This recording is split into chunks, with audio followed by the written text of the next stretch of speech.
partnership which now spans almost 7 decades, Mr. President.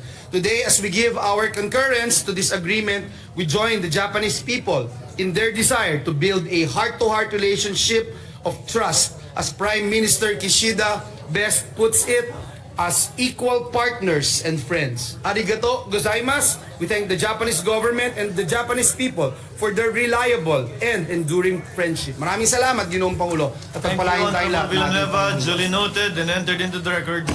What is the pleasure of the Honorable Tolentino? Mr. President, this representation would be submitting a written explanation of vote in support of the ratification of the treaty we just discussed, Mr. President, for insertion to the records. Thank you, Mr. President. Duly noted and shall be... Mr. President, Senator Lauren Legarda is also seeking the floor. I Senator move that she be Legarda is recognized. recognized for her manifestation. You may proceed, ma'am.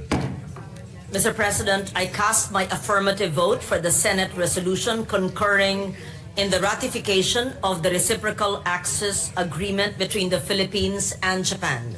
I trust that this agreement strengthens our nation's security and reinforces our regional partnerships at a time when collaboration is crucial.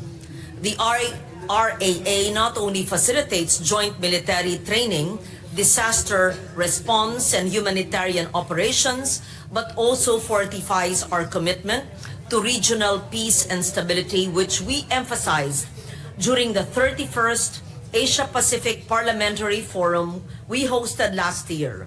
This legal framework before us today is a reinforcement of our commitment to enhance confidence-building measures that effectively alleviate tensions, proactively prevent disputes, and mitigate escalation of ongoing disputes in the Asia-Pacific region.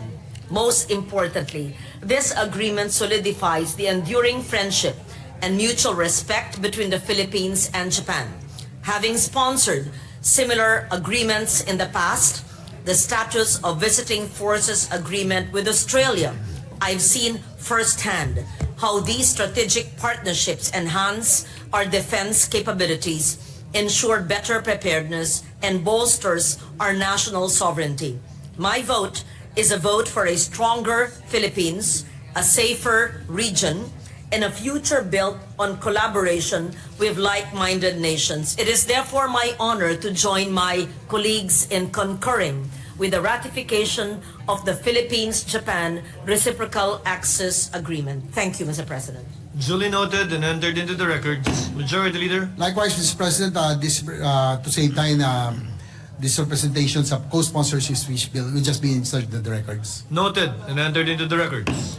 Mr. President, we are honored to have in our session hall today the Ambassador Extraordinary Plenipotentiary of Japan to the Philippines, His Excellency Endo Kazuya, to receive a copy of Resolution Number 236. Ambassador Endo is accompanied by officials from the Embassy of Japan. Welcome to the Senate.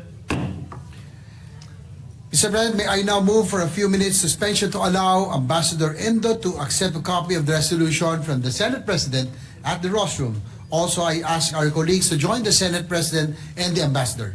May I also invite our special guests, the Secretary of National Defense and the Secretary of Foreign Affairs, to join us at the rostrum for the group photo.